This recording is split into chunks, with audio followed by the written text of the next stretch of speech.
too dark to be ours, she used to say, never letting me appear in photos. Then I found her old document showing her real ethnic background. Growing up in my grandmother's house felt like walking on eggshells every single day. She had this way of looking at me that made my stomach twist into knots, like I was something she couldn't quite figure out how to fix. The woman who was supposed to love me unconditionally had turned me into her biggest disappointment before I even understood what disappointment meant. My parents died in a car accident when I was 7, and my grandmother took me in without question. At first, I thought I was lucky.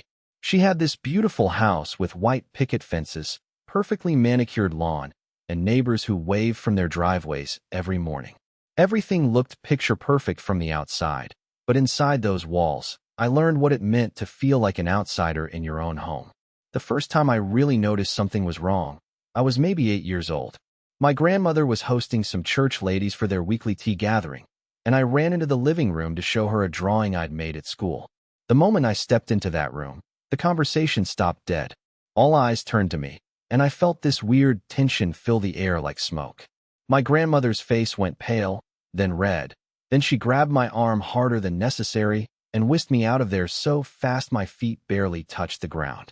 Later that evening, she sat me down in the kitchen and explained that I needed to understand my place in this family. She told me our bloodline was pure, that we came from good stock, and that I needed to be mindful of how I represented the family name. Even at 8, I knew she was talking about my skin color, but I didn't understand why it mattered so much to her. As I got older, the restrictions became more obvious and more painful. Family gatherings were the worst.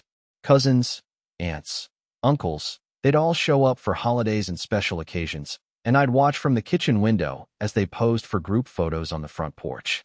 My grandmother would organize everyone, adjusting their positions, making sure everyone looked just right. And I'd stand there, watching through the glass, knowing I wasn't welcome in those pictures because I didn't fit the image she wanted to preserve. She had this phrase she used whenever I asked about my father's side of the family. "We don't talk about that." She'd say it with such finality that I learned to stop asking. But the curiosity never left me. I knew my father had been different from my mother's family, but my grandmother had erased him so completely from our conversations that he might as well have never existed. School wasn't much better. I was one of maybe 3 black kids in my entire grade, and I felt caught between 2 worlds. The white kids saw me as different, and the few black kids didn't really know what to make of me either because I talked differently, dressed differently, lived in a different neighborhood. I was too dark for my grandmother's world and too light for complete acceptance anywhere else. The loneliness was crushing. I'd come home from school and sit in my room, looking at myself in the mirror, trying to figure out what was so wrong with the way I looked. My grandmother would make these comments about staying out of the sun, about certain hairstyles that were more appropriate, about clothes that would help me blend in better. Every suggestion felt like another reminder that who I was naturally wasn't good enough. When I turned 16, things got worse. I started asking more questions about my parents, about our family history, about why I looked so different from everyone else in our photo albums. My grandmother would shut down these conversations immediately, sometimes even leaving the room if I pushed too hard. The tension in the house became so thick you could cut it with a knife. I remember one particularly bad fight we had when I was 17. I'd been accepted to a pretty good college, and instead of being proud, she seemed worried about what people would think when they saw me representing our family name. She made some comment about how I needed to be extra careful about my behavior, about how I couldn't afford to make the same mistakes those people make. I lost it that day. I screamed at her, called her every name I could think of, and stormed out of the house. I didn't come back for 3 days. I stayed with a friend whose family actually seemed to enjoy having me around, and for the first time in my life, I felt what it was like to be truly welcomed somewhere. When I finally came home, my grandmother was waiting in the kitchen with red eyes and trembling hands. She apologized, sort of, but it was one of those apologies that doesn't really apologize for anything specific. Update 1. College became my escape. I moved across the state, far enough away that I only had to come home for major holidays, and even then, I usually found excuses to cut those visits short. Being away from my grandmother's constant judgment felt like learning to breathe again. I made friends who didn't care about my skin color. I dated people who thought I was beautiful exactly as I was, and slowly, I started to heal from years of feeling like I wasn't enough. But even with all that distance and healing, I still carried this huge hole in my identity. I knew practically nothing about half of my heritage, nothing about my father's family, nothing about where I really came from. My grandmother had been so successful in erasing that part of my history that I felt like I was walking around with half my story missing. During my junior year, I decided to start doing some research on my own. I reached out to some distant relatives on my mother's side, people my grandmother rarely talked to, hoping they might have some information about my father. Most of them were polite, but didn't know much. A few seemed uncomfortable even discussing it, which made me think my grandmother had been controlling the narrative about my parents' relationship for years. I tried online genealogy sites, searched through public records, even hired a private investigator for a few months when I saved up enough money. But my father's trail went cold pretty quickly. It was like he'd appeared in my mother's life. They'd had me, and then he'd vanished from all official records. The whole thing felt deliberately obscured, like someone had worked very hard to erase his existence. The summer before my senior year, I came home for what I thought would be a quick visit. My grandmother had been having some health issues, and despite everything between us, I still felt obligated to check on her. She seemed smaller somehow, more fragile than I remembered. The house felt different too. Quieter, emptier, like it was holding its breath. We were having dinner one evening when she started talking about the past in a way she never had before. Maybe it was her medication, or maybe she was just getting old, but she began sharing stories about her own childhood, about growing up during a time when things were different. She talked about her parents, about the neighborhood she'd grown up in, about how hard her family had worked to build a respectable life. There was something in the way she was talking that made me pay closer attention. She kept making these references to passing, to fitting in, to making sure people saw you as one of the good ones. At first, I thought she was talking about social class, about being poor and working your way up. But the more she talked, the more I realized she was talking about something else entirely. That night, after she'd gone to bed, I found myself drawn to her bedroom closet. I'd never really snooped around her personal things before, partly out of respect, partly out of fear of what she might do if she caught me. But something about our conversation had stirred up this burning need to understand what she'd been hiding all these years. In the back of her closet, behind boxes of old Christmas decorations and moth-eaten winter coats, I found a small wooden chest I'd never seen before. Inside were documents, photographs, letters, all sorts of things that looked like they'd been hidden away for decades. My hands were shaking as I opened the first folder. What I found changed everything I thought I knew about my family, about my grandmother, about myself. There were birth certificates, marriage licenses, immigration papers, and in every single document, my grandmother's race was listed as mixed or mulatto or colored. The woman who had spent my entire childhood telling me our blood was pure, who had made me feel ashamed of my own skin, had been hiding the exact same heritage she'd taught me to be ashamed of. Update 2. Sitting on my grandmother's bedroom floor at 2 in the morning, surrounded by documents that revealed her entire life had been a lie, I felt like the world had shifted underneath me. The photographs were the most shocking part. There were pictures of her as a young woman, and her skin was noticeably darker than it had been for as long as I'd known her. There were pictures of her parents, her siblings, extended family members, all clearly people of mixed heritage, all living their lives openly in a way she'd apparently decided she couldn't. I found letters between her and various family members, some dating back to the 1960s and 70s. In these letters, relatives were asking why she'd cut off contact, why she wouldn't bring her daughter, my mother, to visit, why she'd stopped acknowledging their existence. One letter, from what appeared to be her sister, was particularly heartbreaking. It talked about how much the family missed her, how they didn't understand why she'd chosen to live white, when there was nothing wrong with being who they really were. But the most devastating document was a medical record from the 1980s. It detailed a series of chemical treatments my grandmother had undergone to lighten her skin. The side effects listed were severe, permanent scarring, increased risk of cancer, psychological distress. She had literally poisoned herself to become the person she thought she needed to be. I spent the entire night going through everything, trying to piece together the timeline of her transformation. It seemed like she'd started passing sometime in her 20s, maybe when she met my grandfather. She'd moved to a new city, created a new identity, and never looked back. When my mother was born, she'd raised her to believe they were white, And when my mother married my father, who was black, it must have felt like her worst nightmare coming true. Suddenly, all her behavior toward me made a twisted kind of sense. I wasn't just a reminder of my father's heritage. I was a reminder of her own. Every time she looked at me, she saw the truth she'd been running from her entire adult life. I was living proof that you can't really escape who you are, no matter how hard you try. The next morning, I confronted her. I laid all the documents out on the kitchen table while she was having her coffee, and I waited for her to notice them. When she finally looked up and saw what I'd found, her face went through about 10 different emotions in the span of 5 seconds. Fear, anger, shame, relief, it was all there. She didn't try to deny it or explain it away. She just sat there, staring at the evidence of her real life, and started crying. Not the polite, quiet crying I'd seen from her before, but deep, gut-wrenching sobs that seemed to come from decades of buried pain. I wanted to be angry. I wanted to scream at her, to demand explanations, to make her pay for all the years she'd made me hate myself. But sitting there, watching this old woman fall apart over secrets she'd been carrying for probably 50 years, I felt something unexpected: pity. She finally started talking, and the story that came out was more complicated than I'd imagined.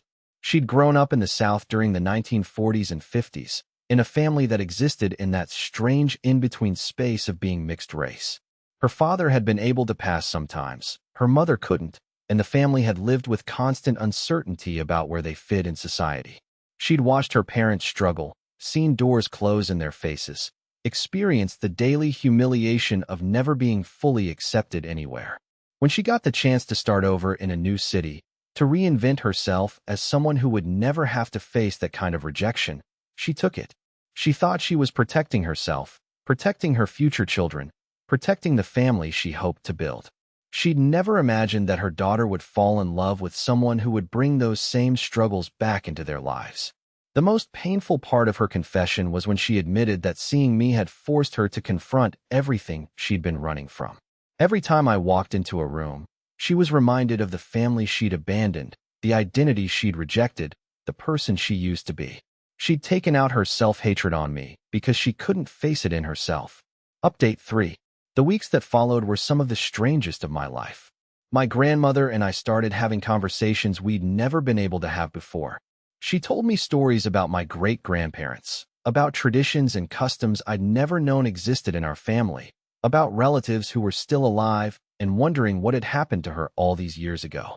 She also started showing me photographs she'd hidden away, pictures of family gatherings, holiday celebrations, everyday moments from a life she'd pretended never existed. In these photos, I could see where I got my smile, my laugh lines, the way I held my shoulders when I was thinking about something serious. For the first time in my life, I felt connected to something bigger than myself. But the most surprising thing was how much my grandmother seemed to change once her secret was out. It was like she'd been holding her breath for 50 years and could finally exhale. She started talking differently, moving differently, even eating differently. She began experimenting with recipes she remembered from her childhood, listening to music she'd hidden away, wearing colors she'd avoided for decades. One afternoon, she asked me to help her with something I never thought I'd see. She wanted to try to contact her surviving relatives. She'd found an old address book buried in the same chest where I'd discovered the documents, and she wanted to see if any of the phone numbers still worked. The first few calls were awkward. Relatives who hadn't heard from her in 30 years didn't know what to make of her sudden reappearance. Some were hurt, some were confused, and a few were angry about the decades of silence. But others were just happy to hear her voice again. Her sister, the one who'd written those heartbreaking letters, was still alive and living about 3 hours away. When my grandmother called her, I could hear the shouting and crying through the phone from across the room. They talked for over 2 hours that first time, catching up on marriages, deaths, births, divorces, all the major life events my grandmother had missed by choosing to live as someone else. 2 weeks later, we drove to meet her sister in person. I'd never seen my grandmother so nervous about anything. She spent the entire car ride fussing with her hair, her clothes, her makeup.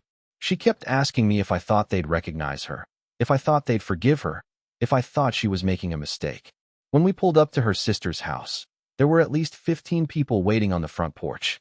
Word had spread through the family that she was coming, and everyone who could make it had shown up to see her. The moment she stepped out of the car, there was chaos, people hugging, crying, talking over each other, asking a million questions at once. But the most beautiful moment was when her sister took one look at me and said I looked exactly like their father when he was young. She pulled out old photographs to prove it, and suddenly I was surrounded by relatives pointing out all the ways I resembled different family members. For the first time in my life, I felt like I belonged somewhere completely and naturally. We spent the entire weekend there, and I learned more about my heritage in those 3 days than I had in my entire life up to that point. I found out I had cousins who were teachers, mechanics, artists, musicians. I learned about family traditions, heard stories about ancestors who'd been farmers, soldiers, entrepreneurs. I discovered that the strength and resilience I'd always felt inside me came from a long line of people who'd survived and thrived despite incredible challenges. Final update. That visit changed everything between my grandmother and me. When we got back home, she started making changes I never thought I'd see. She put up some of the family photos she'd been hiding, started cooking foods from recipes her mother had taught her, and most importantly, she stopped trying to hide me. The next time her church ladies came over for tea, she introduced me properly and told them I was her pride and joy. When they made their polite but clearly uncomfortable comments about how interesting our family was, she shut them down with a confidence I'd never seen from her before. She told them our family had a rich and beautiful history, and anyone who couldn't appreciate that was welcome to leave her house. A few months later, she asked me to help her plan a family reunion. She wanted to bring together all the relatives she'd lost touch with over the years, and she wanted it to be held at our house. The event took months to organize, but when the day finally came, our backyard was filled with over 40 family members, ranging from great-aunts in their 80s to second cousins who were still in elementary school. The most emotional moment came when my grandmother stood up to address the group. She apologized for the years of silence, for the pain she'd caused by cutting herself off from the family, and for the shame she'd carried about who they all were. She talked about the mistakes she'd made, the fear that had driven her decisions, and the regret she'd lived with for decades. But then she introduced me to everyone as her grandson, the person who'd helped her find her way back to herself and back to her family. She talked about how proud she was of the man I'd become, how much strength I'd shown in dealing with her mistakes, and how grateful she was that I'd given her the chance to make things right. That day, for the first time in my life, I was in a family photo. Not just one photo, but dozens of them. My grandmother made sure I was in every single group shot, every candid moment, every silly pose the younger cousins wanted to take. She kept saying she had 20 years of missed photos to make up for. The changes in her weren't just emotional, they were physical too. As she stopped using the harsh chemicals to lighten her skin, her natural color began to return. She looked healthier, happier, more like herself than I'd ever seen her. She started wearing her hair in styles that honored her natural texture instead of fighting against it. She began dressing in colors that complemented her real skin tone instead of the pale, washed-out person she'd been pretending to be. 6 months after the reunion, she did something that shocked everyone. She started volunteering at a community center in a predominantly black neighborhood across town. She said she wanted to give back to the community she'd turned her back on, and she wanted to help young people who might be struggling with identity issues the way she had. The kids at the center loved her. She had this way of talking to them about self-acceptance and family pride that came from a place of real understanding. She'd share stories about our family history, about the strength that came from embracing who you really are, about the beauty in diversity that she'd spent so many years trying to deny. Watching her with those kids, I realized something profound had happened. The woman who'd made me feel ashamed of my skin color for most of my childhood had become someone who helped other children feel proud of theirs. She'd transformed her deepest source of shame into her greatest source of strength. Our relationship wasn't perfect after all this. There were still moments when the old patterns would surface, when she'd catch herself making comments that reflected her decades of internalized prejudice. But now, instead of pretending these moments didn't happen, we'd talk about them. She'd apologize, we'd discuss why she'd said what she said, and we'd work together to understand the roots of these learned behaviors. A year later, when I graduated from college, she was in the front row cheering louder than anyone else. After the ceremony, she told me she'd never been more proud of anything in her entire life. She said watching me walk across that stage, confident and proud of who I was, had been worth every difficult conversation we'd had to have to get to that point. The last major change came when she decided to legally change her name back to the name she'd been born with. She'd been using her husband's surname for so long that most people didn't even know what her original name had been. But she wanted to reclaim that connection to her birth family, to honor the people who'd loved her unconditionally before she'd learned to hate herself. On the day she went to the courthouse to make the change official, she asked me to come with her. As we walked out of the building with her new identification documents, she said it felt like she was finally meeting herself for the first time in 50 years. That night, we sat on her front porch, the same porch where I'd been excluded from so many family photos, and she told me she was sorry. Not just for the specific things she'd done to hurt me, but for all the time we'd lost, all the love we could have shared if she hadn't been so afraid of the truth. I told her I forgave her, and I meant it.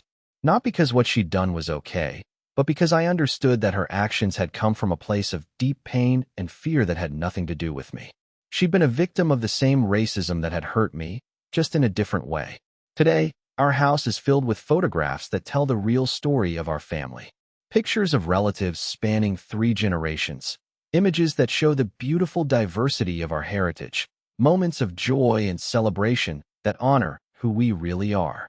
When people visit now, my grandmother points out family resemblances with pride instead of shame, tells stories about our ancestors with reverence instead of denial.